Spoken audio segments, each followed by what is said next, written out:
Assalamualaikum warahmatullahi wabarakatuh. Dalam Sifatus Safwah oleh Ibnul Jauzi dan Masyarikul Aswaq oleh Ibnu Nuhas, dikisahkan seorang salih yang bernama Abu Qudamah Asy-Syahmi. Abu Qudamah adalah seorang yang hatinya dipenuhi kecintaan akan jihad fisabilillah. Tak pernah ia mendengar akan jihad fisabilillah atau adanya perang antara kaum muslimin dengan orang kafir, kecuali ia selalu ambil bagian bertempur di pihak kaum muslimin. Suatu ketika saat ia sedang duduk-duduk di Masjidil Haram, ada sekelompok orang yang menghampirinya seraya berkata, "Wahai Abu Qudamah, Anda adalah orang yang gemar berjihad di jalan Allah. Maka ceritakanlah peristiwa paling ajaib yang pernah kau alami dalam berjihad." "Baiklah, aku akan menceritakannya bagi kalian," kata Abu Qudamah. "Suatu ketika aku berangkat bersama beberapa sahabatku untuk memerangi kaum salibis di pos penjagaan dekat perbatasan. Dalam perjalanan itu, aku melalui kota Roka, yakni sebuah kota di Irak dekat sungai Efrat. Di sana aku membeli seekor unta yang akan kugunakan untuk membawa persenjataanku. Di samping itu, aku mengajak warga kota lewat masjid-masjid untuk ikut serta dalam jihad dan berinfak fisabilillah. Menjelang malam harinya, ada orang yang mengetuk pintu. Tatkala kubukakan, ternyata ada seorang wanita yang menutupi wajahnya dengan gaunnya. "Apa yang Anda inginkan?" tanyaku kepadanya. "Andakah yang bernama Abu Qudamah?" katanya balik bertanya. "Benar," jawabku. "Andakah yang hari ini mengumpulkan dana untuk membantu jihad di perbatasan?" tanyanya kembali. "Ya, benar," jawabku. Maka wanita itu menyerahkan secari kertas dan sebuah bungkusan terikat, kemudian berpaling sambil menangis. Pada kertas itu tertulis, "Anda mengajak kami untuk ikut berjihad, namun aku tak sanggup untuk itu. Maka kupotong 2 buah kuncir kesayanganku agar Anda jadikan sebagai tali kuda Anda. Kuharap bila Allah melihatnya pada kuda Anda dalam jihad, Dia mengampuni dosaku karenanya." Demi Allah, aku kagum atas semangat dan kegigihan wanita itu untuk ikut berjihad. Demikian pula dengan kerinduannya untuk mendapat ampunan Allah dan surganya, kata Abu Qudamah. Keesokan harinya, aku bersama sahabatku beranjak meninggalkan Roka. Tatkala kami tiba di benteng Maslamah bin Abdul Malik, tiba-tiba dari belakang ada seorang penunggang kuda yang memanggil-manggil. "Hai Abu Qudamah, Abu Qudamah, tunggulah sebentar, semoga Allah merahmatimu," teriak orang itu. "Kalian berangkat saja duluan, biar aku yang mencari tahu tentang orang ini," perintahku pada para sahabatku. Ketika aku hendak menyapanya, orang itu mendahuluiku dan mengatakan, "Segala puji bagi Allah yang mengizinkanku untuk ikut bersamamu, dan engkau tidak menolak keikutsertaanku. Apa yang kau inginkan?" tanyaku kepadanya. Ia menjawab, "Aku ingin ikut bersamamu memerangi orang-orang kafir." "Perlihatkan wajahmu, aku ingin lihat. Kalau engkau memang cukup dewasa dan wajib berjihad, akan aku terima. Namun jika masih kecil dan tidak wajib berjihad, terpaksa kutolak," kataku kepadanya. Ketika ia menyikap wajahnya, tampak olehku wajah yang putih bersinar bak bulan purnama. Ternyata ia masih muda belia dan umurnya baru 17 tahun. Aku bertanya, "Wahai anakku, apakah kamu memiliki ayah?" Ia menjawab, "Ayah terbunuh di tangan kaum salibis, dan aku ingin ikut bersamamu untuk memerangi orang-orang yang membunuh ayahku." Aku kembali bertanya, "Bagaimana dengan ibumu? Masih hidupkah dia?" "Ya," jawabnya. "Kembalilah ke ibumu dan rawatlah ia baik-baik, karena surga ada di bawah telapak kakinya," pintaku kepadanya. Ia bertanya, "Kau tak kenal ibuku?" "Tidak," jawabku. Ia berkata, "Ibuku ialah pemilik titipan itu." "Titipan yang mana?" tanyaku keheranan. "Dialah yang menitipkan tali kuda itu," jawabnya. Dengan keheranan, aku kembali bertanya, "Tali kuda yang mana?" "Subhanallah, alangkah pelupanya Anda ini. Tidak ingatkah Anda dengan wanita yang tadi malam yang menyerahkan seutas tali kuda dan bingkisan? Dialah ibuku. Dia menyuruhku untuk berjihad bersamamu dan mengambil sumpah dariku supaya aku tidak kembali lagi. Ibuku berkata, 'Wahai anakku, jika kamu telah berhadapan dengan musuh, janganlah kamu melarikan diri. Persembahkanlah jiwamu untuk Allah. mintalah kedudukan di sisinya, dan mintalah agar engkau ditempatkan bersama ayah dan paman-pamanmu di surga. Jika Allah mengaruniamu mati syahid, maka mintalah syafaat bagiku." Kemudian ibu memelukku, lalu menengadahkan kepalanya ke langit seraya berkata, "Ya Allah, ya Ilahi, inilah putraku, buah hatiku dan belahan jiwaku. Ku persembahkan ia untukmu, maka dekatkanlah ia dengan ayahnya." "Aku benar-benar takjub dengan anak ini," kata Abu Qudamah. Lalu anak itu pun segera menyela. "Karenanya, kumohon atas nama Allah, janganlah engkau halangiku untuk berjihad bersamamu. Insya Allah, akulah Aisyahid putra Aisyahid. Aku telah hafal Al-Quran. Aku juga pandai menunggang kuda dan memanah. Maka janganlah meremehkanku hanya karena usiaku yang masih belia," kata anak itu memelas. Setelah mendengar uraiannya, aku tak kuasa melarangnya, maka kusertakanlah ia bersamaku. Demi Allah, ternyata tak pernah kulihat orang yang lebih cekatan darinya. Ketika pasukan bergerak, dialah yang tercepat. Ketika kami singgah untuk beristirahat, dialah yang paling sibuk mengurus kami, sedang lisannya tak pernah berhenti berzikir kepada Allah. Kemudian kami pun singgah di suatu tempat dekat pos perbatasan. Saat itu matahari hampir tenggelam dan kami dalam keadaan berpuasa.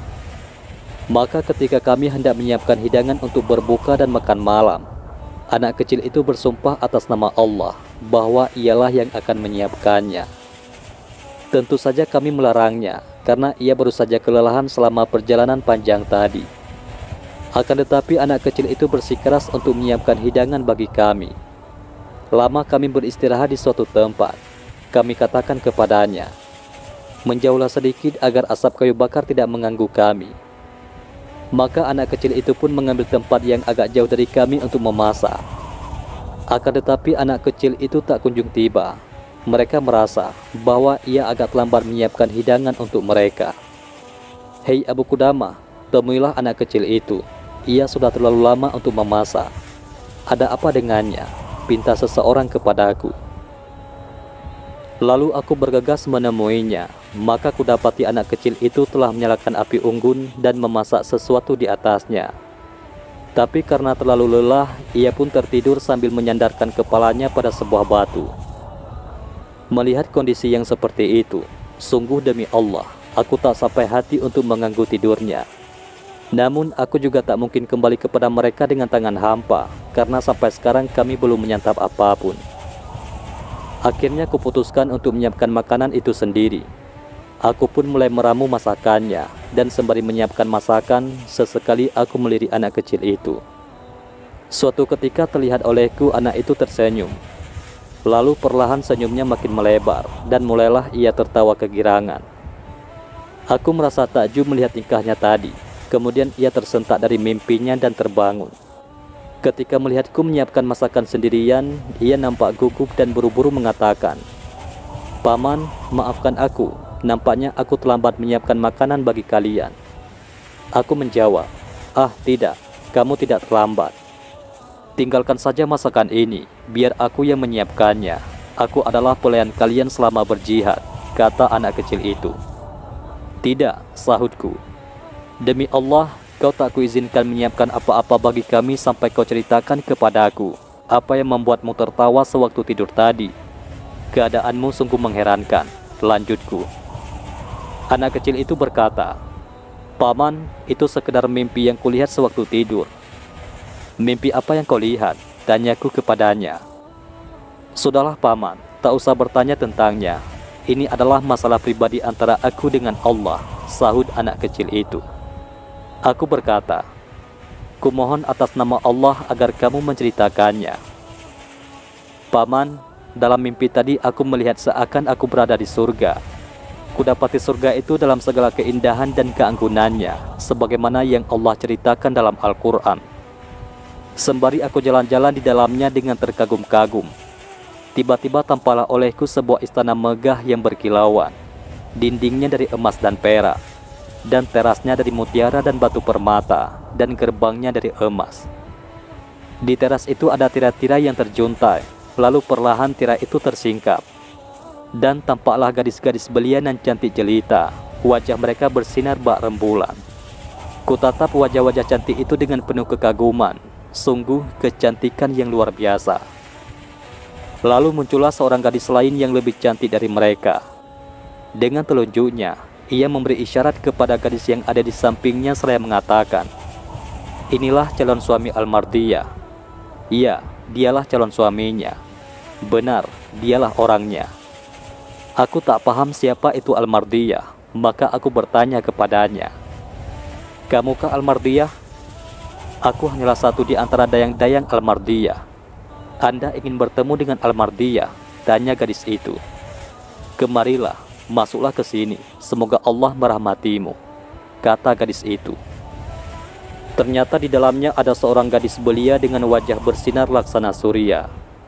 Kalaulah Allah tidak memantapkan hati dan penglihatanku, niscaya butalah mataku dan hilanglah akalku, karena tak kuasa menatap kecantikannya.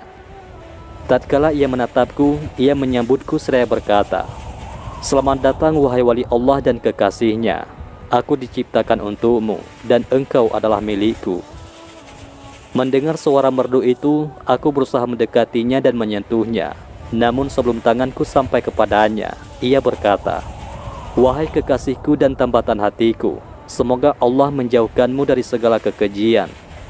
Urusanmu di dunia masih tersisa sedikit. Insya Allah besok kita bertemu selepas asar." Aku pun tersenyum dan senang mendengarnya. Abu Qudamah melanjutkan, "Usai mendengar cerita indah dari anak kecil tadi, aku berkata kepadanya, 'Insya Allah mimpimu merupakan pertanda baik.' Lalu kami pun menyantap hidangan tadi bersama-sama, kemudian meneruskan perjalanan kami menuju pos perbatasan. Setibanya di pos perbatasan, kami menurunkan semua muatan dan bermalam di sana. Keesokan harinya setelah menunaikan sholat fajar, kami bergerak ke medan pertempuran. Sang komandan bangkit untuk mengatur barisan. Ia membaca permulaan surat Al-Anfal. Ia mengingatkan kami akan besarnya pahala jihad dan mati syahid, sembari terus mengobarkan semangat kaum muslimin. Abu Qudamah mengisahkan, "Tatkala kuperhatikan orang-orang di sekitarku, kudapati masing-masing dari mereka mengumpulkan sanak kerabatnya di sekitarnya. Adapun anak itu, ia tak punya ayah yang memanggilnya, atau paman yang mengajaknya, dan tidak pula saudara yang mendampinginya. Aku pun terus mengikuti dan memperhatikan gerak-geriknya. Lalu tampaklah olehku bahwa ia berada di barisan terdepan. Maka segeralah ku kejar dia, ku sibak barisan demi barisan hingga sampai kepadanya. Kemudian aku berkata, 'Wahai anakku, adakah engkau memiliki pengalaman berperang?' 'Tidak pernah, ini justru pertempuranku yang pertama kali melawan orang kafir,' jawab si anak itu. 'Wahai anakku, sesungguhnya perkara ini tak segampang yang kau bayangkan. Ini adalah peperangan. Sebuah pertumpahan darah di tengah gerincingnya pedang, ringkikan kuda, dan hujan panah. Wahai anakku, sebaiknya engkau ambil posisi di belakang saja. Jika kita menang, kau pun ikut menang. Namun jika kita kalah, kau tak jadi korban yang pertama,' pintaku kepadanya. Kemudian ia bertanya, 'Paman, apa engkau menginginkanku jadi penghuni neraka?' Na'udzubillah, sungguh bukan begitu. Kita semua tidak berada di medan jihad seperti ini, kecuali karena lari dari neraka dan memburu surga." Lalu anak itu berkata lagi, "Sesungguhnya Allah berfirman, 'Hai orang-orang beriman, apabila kamu bertemu orang-orang kafir yang sedang menyerangmu, maka janganlah kamu membelakangi mereka. Barang siapa yang membelakangi mereka di waktu itu, kecuali berbelok untuk siasat perang atau hendak menggabungkan diri dengan pasukan lain, maka sesungguhnya orang itu kembali membawa kemurkaan dari Allah, dan tempatnya ialah neraka jahanam. Dan amat buruklah tempat kembalinya itu.'" Quran Surat Al-Anfal ayat 15-16. "Adakah paman menginginkan aku berpaling membelakangi mereka, sehingga tempat kembaliku adalah neraka?" tanya si anak itu. Aku pun heran dengan kegigihan dan sikapnya yang memegang teguh ayat tersebut. Kemudian aku berusaha menjelaskan, "Wahai anakku, ayat itu maksudnya bukan seperti yang kau katakan." Namun tetap saja ia bersikeras tak mau pindah ke belakang. Aku pun menarik tangannya secara paksa, membawa ke akhir barisan. Namun ia justru menarik lengannya kembali seakan melepaskan diri dari genggamanku. Lalu perang pun dimulai dan aku terhalang oleh pasukan berkuda darinya. Dalam kancah pertempuran itu terdengarlah derap kaki kuda, diiringi gemerincing pedang dan hujan panah. Lalu mulailah kepala-kepala berjatuhan satu persatu. Bau anyir darah tercium di mana-mana. Tangan dan kaki bergelimpangan, dan tubuh-tubuh tak bernyawa tergeletak bersimbah darah. Demi Allah, perang itu telah menyibukkan tiap orang akan dirinya sendiri dan melalaikan orang lain. Sabetan dan kilatan pedang di atas kepala yang tak henti-hentinya menjadikan suhu memuncak, seakan-akan ada tuku tanur yang menyala di atas kami. Perang pun kian memuncak. Kedua pasukan bertempur habis-habisan hingga matahari tergelincir dan masuk waktu zuhur. Ketika itulah Allah berkenan menganugerahkan kemenangan bagi kaum muslimin, dan pasukan salib lari tunggang langgang. Setelah mereka terpukul mundur, aku berkumpul bersama beberapa orang sahabatku untuk menunaikan sholat zuhur. Selepas sholat, mulailah masing-masing dari kita mencari sanak keluarganya di antara para korban. Sedangkan pejuang kecil itu, maka tak seorang pun yang mencarinya atau menanyakan kabarnya. Maka aku katakan dalam hati, aku harus mencarinya dan menyelidiki keadaannya. Barangkali ia terbunuh, terluka, atau jatuh dalam tawanan musuh. Aku pun mulai mencarinya di tengah para korban. Aku menoleh ke kanan dan ke kiri, kalau-kalau ia terlihat olehku. Di saat itulah aku mendengar ada suara lirih di belakangku yang mengatakan, "Saudara-saudara, tolong panggilkan Abu Qudamah. Panggilkan Abu Qudamah kemari." Aku menoleh ke arah suara tadi. Ternyata tubuh itu ialah tubuh anak tersebut. Dan ternyata puluhan tombak telah menusuk tubuhnya. Ia tergeletak seorang diri di tengah padang pasir. Maka aku segera bersimpu di hadapannya dan berteriak sekuat tenagaku, "Akulah Abu Qudamah, aku ada di sampingmu. Segala puji bagi Allah yang masih menghidupkanku hingga aku dapat berwasiat kepadamu. Maka dengarlah baik-baik wasiatku ini," kata si anak itu. Abu Qudamah mengatakan, "Sungguh demi Allah, aku tak kuasa menahan tangisku. Aku teringat akan segala kebaikannya, sekaligus sedih akan ibunya yang tinggal di Roqah. Tahun lalu ia dikejutkan dengan kematian suami dan saudara-saudaranya. Lalu sekarang dikejutkan dengan kematian anaknya. Aku menyingsingkan sebagian kainku, lalu mengusap darah yang menutupi wajah polos itu. Ketika ia merasakan sentuhanku, ia berkata, 'Paman, usaplah darah dengan pakaianku, dan jangan kau usap dengan pakaianmu.' Demi Allah, aku tak kuasa menahan tangisku dan tak tahu harus berbuat apa."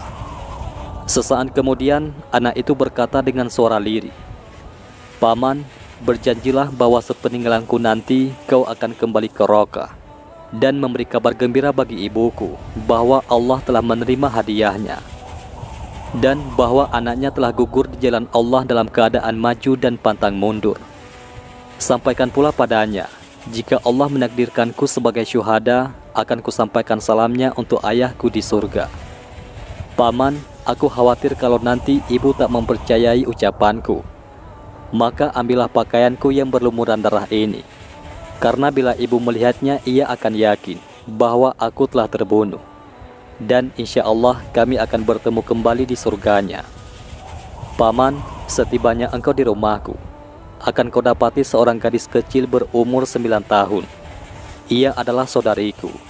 Tak pernah aku masuk rumah kecuali ia sambut dengan keceriaan, dan tak pernah aku pergi kecuali diiringi isak tangis dan kesedihannya.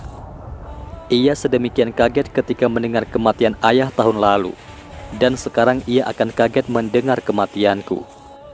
Ketika melihatku mengenakan pakaian safar, ia berkata dengan berat hati, 'Kak, jangan kau tinggalkan kami lama-lama. Segeralah engkau pulang. Paman, jika engkau bertemu dengannya, maka hiburlah hatinya dengan kata-kata yang manis. Katakan kepadanya bahwa kakakmu mengatakan, Allah lah yang akan menggantikanku mengurusmu.' Abu Qudamah melanjutkan, kemudian anak itu berusaha menguatkan dirinya, namun nafas mulai sesak dan bicaranya tak jelas. Ia berusaha kedua kalinya untuk menguatkan dirinya, akan tetapi anak itu mulai sekarat, dahinya berkeringat, nafasnya tersengal-sengal, dan kemudian wafat di pangkuanku. Abu Qudamah berkata, maka kulepaslah pakaiannya yang berlumuran darah, lalu kuletakkan dalam sebuah kantong. Kemudian jasadnya pun kami kebumikan bersama dengan para syuhada lainnya. Usai mengebumikannya, keinginan terbesarku ialah segera kembali ke Rokkah dan menyampaikan pesannya kepada ibunya. Maka aku pun kembali ke Rokkah. Aku tak tahu siapa nama ibunya dan di mana rumah mereka. Tatkala aku menyusuri jalan-jalan di Rokkah, tampak olehku sebuah rumah. Di depan rumah itu ada gadis kecil berumur 9 tahun yang berdiri menunggu kedatangan seseorang. Ia melihat-lihat setiap orang yang berlalu di depannya. Tiap kali melihat orang yang baru datang dari bepergian, ia bertanya, "Paman, Anda datang dari mana?" "Aku datang dari jihad." "Kalau begitu kakakku ada bersamamu?" tanya gadis itu. "Aku tak kenal, siapa kakakmu?" kata lelaki itu sambil berlalu. Lalu lewatlah orang kedua dan ia bertanya, "Paman, Anda datang dari mana?" "Aku datang dari jihad," jawab orang tersebut. "Kakakku ada bersamamu?" tanya gadis itu. "Aku tak kenal siapa kakakmu," jawabnya sambil berlalu.